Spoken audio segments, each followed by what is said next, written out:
한국이 방위산업과 첨단 기술 패권에서 다시 한번 판을 흔들 기회를 잡았습니다. 그동안 첨단 GPU인 그래픽 처리 장치 확보와 AI 기반 전투체계 고도화에서 외국 기술에 의존해왔던 한국이 이번 엔비디아와의 대형 협약을 통해 속도전으로 세계 3위 AI 강국 도약을 현실로 마주할 수 있게 된 것이죠. 지난 10월 31일 젠슨 황 CEO가 한국 방문 중 발표된 26만 대 이상의 최신 GPU 공급 계획은 단지 반도체 수량이 아닙니다. 이는 한국이 제조, 반도체, 소프트웨어로 구축해온 토대 위의 지능형 전환의 문을 활짝 연다는 신호탄입니다. 먼저 수치부터 보겠습니다. 한국 정부와 국내 주요 기업들의 26만 대 이상 GPU가 공급될 예정이며 그중 정부 인프라의 약 5만 대, 삼성전자, 현대차그룹, SK그룹 등 각 기업에도 5만 대 규모가 배정된다는 것이 언론 보도에 나와 있습니다. 그리고 AI 팩토리, 슈퍼컴퓨터, 자율주행, 로보틱스 연계라는 구체적 활용 영역이 제시됐습니다. 한국이 이미 메모리 반도체 시장에서 D램 약 70% 이상 점유율을 확보하고 있으며 낸드 플래시 메모리도 약 50%대 점유율을 보유해왔다는 점은 이 전환이 가능성이 아니라 실행 레벨임을 말해줍니다. 그럼 이번 GPU 공급이 방산에는 전혀 관계가 없을 것 같은데 왜 많은 사람들이 한국의 무기체계가 급성장할 것이라고 예견하는 것일까요? 이 선언이 한국 방위산업에 주는 의미는 결코 과장이 아닙니다. 지금까지 무기체계의 설계나 시뮬레이션은 해외 슈퍼컴퓨터나 외국 GPU 칩의 상당 부분 기대해왔습니다. 하지만 이 GPU 인프라가 한국 내에서 대량 확보되면 예컨대 고성능 메모리와 AI 연산이 결합된 자율무기의 제어와 전자전 대응 그리고 군지분용 드론 등의 체계 고도화가 급물살을 탈 수 있습니다. 반도체 설계부터 양산까지 순환 가능한 국가가 바로 대한민국입니다.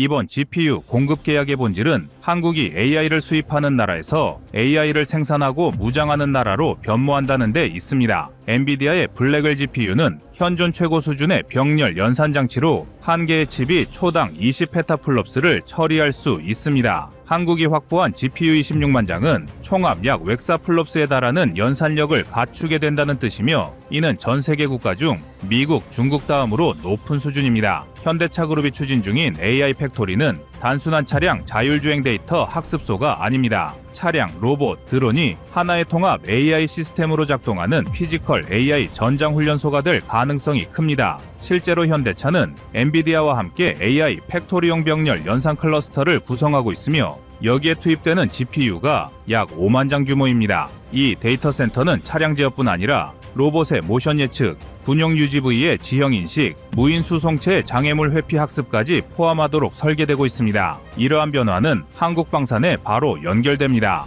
예를 들어 한화시스템의 천궁2 방공 체계나 LIGNX1의 IRST는 방대한 탐지 데이터를 학습해야 하는데 기존에는 연산 자원이 부족해 시뮬레이션을 외주로 맡기는 일이 많았습니다. 그러나 웩사플롭스급 AI 팩토리 인프라가 완성되면 국산 기술로 탐지와 식별하는 AI를 국내 GPU 서버에서 자체 훈련시킬 수 있게 됩니다. 이는 전술 데이터가 해외 클라우드를 거치지 않기 때문에 전장 AI 주권 확보라는 결정적 의미를 갖습니다. 또한 AI 팩토리의 수혜는 카이 등 항공 분야에서도 이어집니다. KF-21보라매의 A사 레이더 시뮬레이션, IRST 저고에선 탐색 알고리즘, 전자전 AI 신호 분석 등은 기존의 GPU 병렬 연산이 절실했던 영역이었습니다. AI 팩토리의 국가 클러스터에 접속함으로써 카이는 자체 레이더 시뮬레이터 훈련 시간을 기존 30일에서 3일 이내로 줄일 수 있다는 계산을 내놓고 있습니다. 이건 국산 항전 장비 자립률을 급격히 끌어올릴 변수입니다. 지금까지 KF-21의 소프트웨어 테스트 중 약 40%는 외주 서버에서 돌아갔지만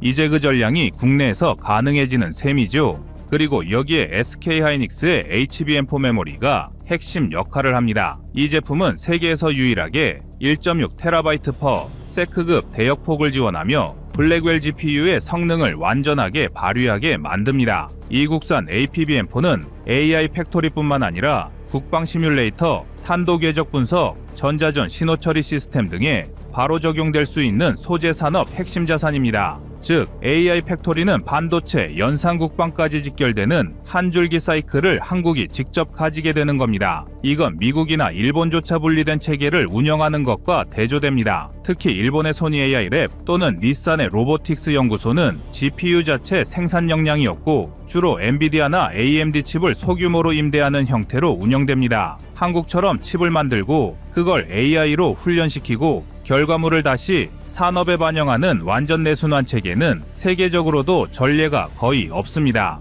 그리고 무엇보다 이 GPU 팩토리는 국방에 보이지 않는 두뇌를 만드는 곳이 될 겁니다. AI가 전장을 시뮬레이션하고 전투 상황을 재현하며 수백 개의 변수를 실시간으로 조합해 결과를 예측하는 것이 가능해집니다. 현재 방위사업청이 운영하는 K-디펜스 시뮬레이션 센터의 최대 연산 속도는 약 12페타플롭스 수준인데 AI 팩토리가 완성되면 그 400배 이상의 연산 속도를 갖춘 환경에서 시험이 이루어집니다. 즉 K2 전차의 APS 알고리즘이나 KDDX 함정의 레이더 패턴 분석을 AI가 학습하고 실전처럼 적응하는 시스템이 등장하는 겁니다. 이는 사실상 AI 방산혁명의 시작이라고 볼 수 있습니다. 이 시점에서 한국이 단순히 참여자가 아니라 주도권을 가진 글로벌 3위권으로 급부상할 수 있는 이유가 보입니다. 세계 1위 위권 위주로 미국과 중국이라면 한국은 제조 반도체, 소프트웨어까지 갖춘 유일한 국가로서 그 뒤를 바짝 뒤쫓을 위치에 섰습니다. 더구나 이번 발표는 수량을 통한 권력의 이동이기도 합니다. GPU 26만 대라는 수치는 기술 패권에서 연산력 연합에 참여 가능한 수준을 의미하며 이는 곧 국방과 산업기술의 복합적 고도화를 가능케 합니다. 국내 보도에서도 엔비디아가 한국을 AI 인프라와 생태계의 핵심 무대로 본다는 제목이 나왔고 한국 정부도 5만 대 이상의 GPU를 주권형 AI 인프라에 배치하겠다고 선언했습니다. 그런데 이게 단지 IT 산업의 이슈만은 아닙니다. 한국 산업 특유의 현장 제조력과 대량 생산 기술은 AI 시대에 더 큰 가치를 발휘할 수 있습니다. 자동차 한 대를 찍어내듯 융합형 무기 체계를 만들 수 있는 나라가 몇이나 되겠습니까? 이번 협약이 가진 진정한 힘은 바로 지능형 방산왕국으로 한국이 체질을 바꿀 수 있다는 점입니다.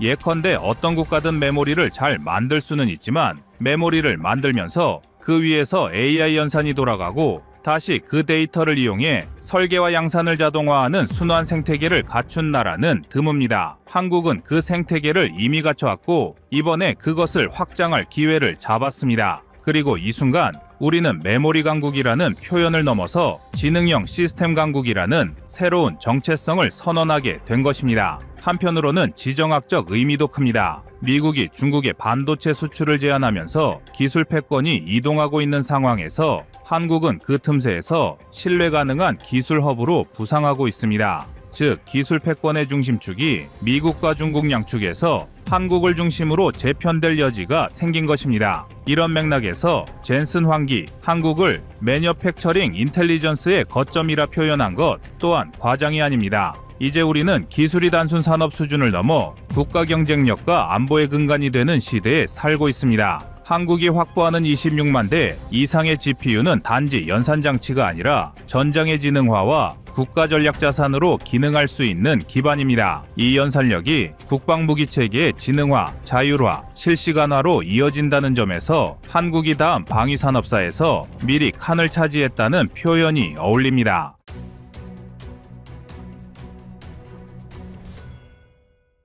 다음은 25년 3월 22일 중국 AI 조종사 영상입니다.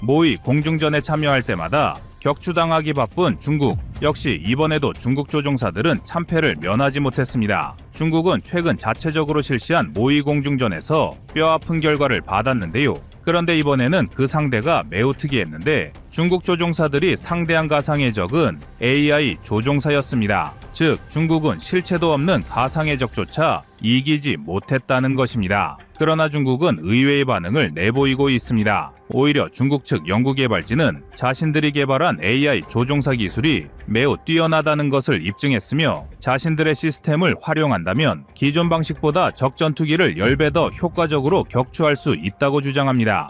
그러면서 중국은 미국의 주력 전투기 중 하나인 F-15처럼 기동성이 뛰어난 전투기도 사실상 무방비 상태가 된다고 역설하고 있는데요. 자신들의 조종사가 참패했음에도 불구하고 중국이 모의 공중전 결과를 공개한 것은 결국 그들이 보유한 첨단 기술력이 미국 전투기를 압도한다는 것을 선전하려 했던 것입니다. 하지만 과연 중국이 AI 기술을 접목한다고 하더라도 미국을 비롯한 자유진영의 주력 전투기를 상대할 수 있을까요? 시진핑에겐 안타까운 일이 되겠지만 현실은 중국 전투기에 결코 녹록지 않습니다. 중국이 제 아무리 AI 기술을 발전시켜 자국 전력에 활용한다고 하더라도 미국은 이미 그보다 훨씬 앞서 있는 기술력을 축적하고 있을 뿐만 아니라 세계 최강의 미국은 고사하고 중국은 한국조차 상대할 수 없는 수준에 머물러 있기 때문입니다. 중국은 이미 5세대 전투기를 보유하고 있고 한국은 아직 4.5세대에 머물러 있는 KF-21을 보유하고 있기 때문에 언뜻 보면 중국의 항공기술력이 한 발 더 앞서 있다고 잘못 알고 있는 경우도 적지 않은데요. 그러나 전투기 분야의 AI 기술력에선 한국이 중국에 뒤지지 않으며 중국이 자신들의 AI 기술만 믿고 공중전을 걸어온다면 역으로 한국의 FA-50이 중국의 AI 조종사를 일방적으로 털어버릴 것입니다. 그래서 준비했습니다. 오늘은 미래의 공중전을 변화시킬 AI 조종사 기술에 대해 자세히 알려드리겠습니다.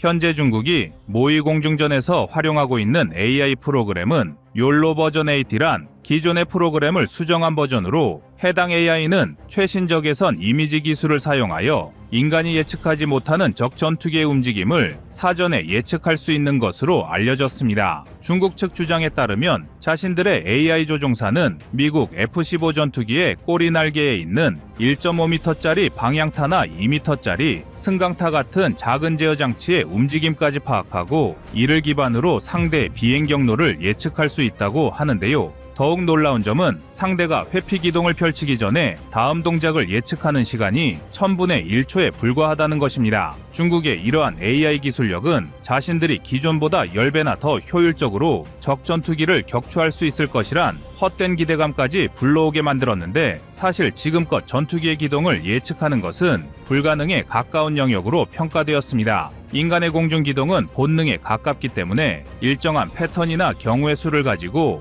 예측할 수 없었기 때문입니다. 그러나 중국은 전투기의 미세한 움직임을 분석할 수 있는 AI 기술을 개발하여 불가능을 허물고 F-15처럼 압도적인 기동성을 지닌 전투기도 무방비 상태로 만들었다며 자화자찬하고 있습니다. 하지만 해당 실험은 어디까지나 중국 측의 주장에 머물러 있을 뿐 제대로 된 실제 검증이 이루어진 것은 아닙니다. 즉, 중국이 실험 결과를 얼마든지 과장하였을 확률은 충분한데요. 지금까지 중국이 이론상의 재원으로 미국을 뛰어넘었다고 주장하다가 망신을 당한 사례는 수도 없이 많으니 중국의 첨단 기술력에 의구심을 품는 건 합리적인 의심입니다. 게다가 모의 공중전에 참여한 중국 전투기 조종사들의 실력도 이번 실험의 신뢰도를 떨어뜨리는 주요 요소 중 하나입니다. 전투기 간의 공중전은 기체 자체의 성능도 중요하지만 이를 직접 조종하는 조종사들의 역량이 훨씬 더 중요합니다. 그런데 중국 조종사의 허접한 공중전 실력은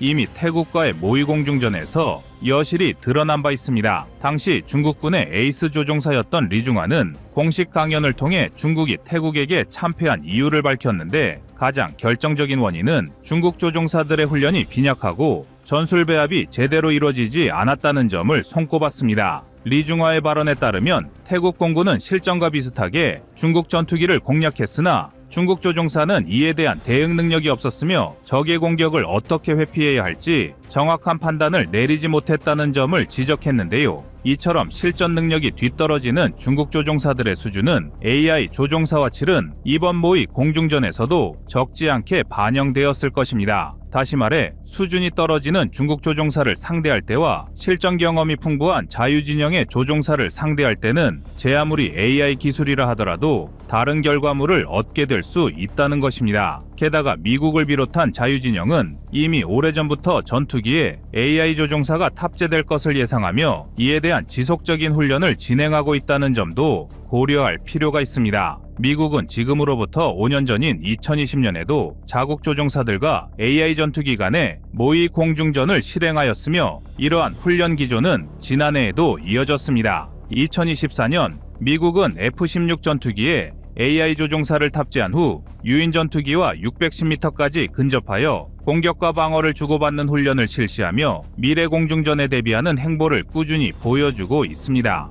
이미 5, 6년 이상 AI 조종사와 모의 공중전을 끝없이 시도하는 미국이라면 당연히 이러한 기술에 대한 대응 역량과 작전 교리를 수립하고 있을 것이며 그렇기 때문에 후발주자로 등장한 중국의 AI 조종사가 실전에서 미국 전투기를 위협하는 것은 현실적으로 매우 어렵습니다. 또한 미래 공중전의 핵심 무기 체계가 될 것으로 주목받는 고출력 레이저 무기가 장착된다면 중국의 AI 운용에 필요한 적외선 카메라를 무력화시킬 수 있다는 점도 하나의 대응 방책이 될 수 있습니다. 중국의 AI 조종사는 적외선 카메라를 활용하여 인간의 눈으로 확인할 수 없는 전투기의 미세한 움직임을 파악하고 이러한 정보를 기반으로 상대의 기동을 예측하는 방식인데 아예 적외선 카메라를 무력화한다면 두려울 것이 없어지는데요. 이는 중국 개발진들도 인정한 단점이며 한국을 비롯하여 세계 각국에서 레이저 무기 상용화를 실현하고 있다는 점을 고려할 때 중국의 AI 조종사는 별다른 실효성을 가지기 어려울 것입니다. 한국은 이미 소형 드론을 파괴할 수 있는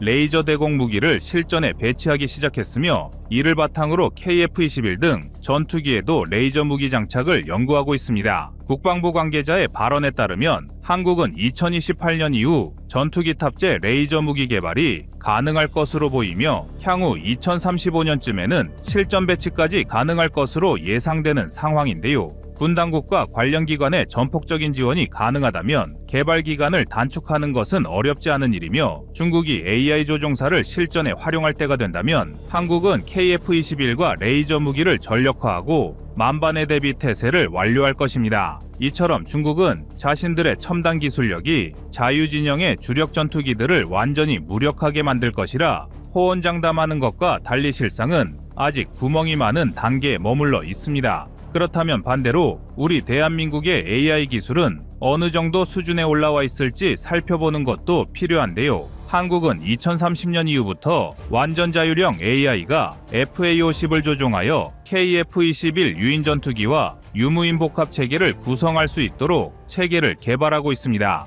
그리고 이를 실제로 구현하기 위해 2027년에는 유무인 편대 비행과 자동 표적 식별, 회피 비행 등의 실증 절차에 돌입할 계획입니다. FA-50의 무인 전투기 개량을 위한 AI 연구 비용에만 1,500억 원의 예산이 투입될 예정인 만큼 앞으로 한국도 AI 조종사를 활용하여 아군의 작전 효율성을 더욱 끌어올릴 것으로 기대를 모으고 있는데요. 한국군은 아직 불완전한 AI 기술을 완전히 맹신하는 것보다는 유인 조종사가 탑승할 KF-21과 편대를 구성하여 유무인 체계의 장점을 혼합하고 단점을 상쇄하는 방향으로 큰 그림을 구상하고 있습니다. 이러한 시각은 미국 공군의 견해와도 일맥상통하는데 F-35를 비난하는 머스크에 맞서 미 공군 장성들은 여전히 유인 전투기의 중요성을 강조하고 있습니다. 미군 장성들은 언젠가 AI가 인간의 뇌를 대체하는 날이 올 수도 있지만 아직은 그렇지 않다는 점을 지적하며 전장에서 내리는 중요한 판단은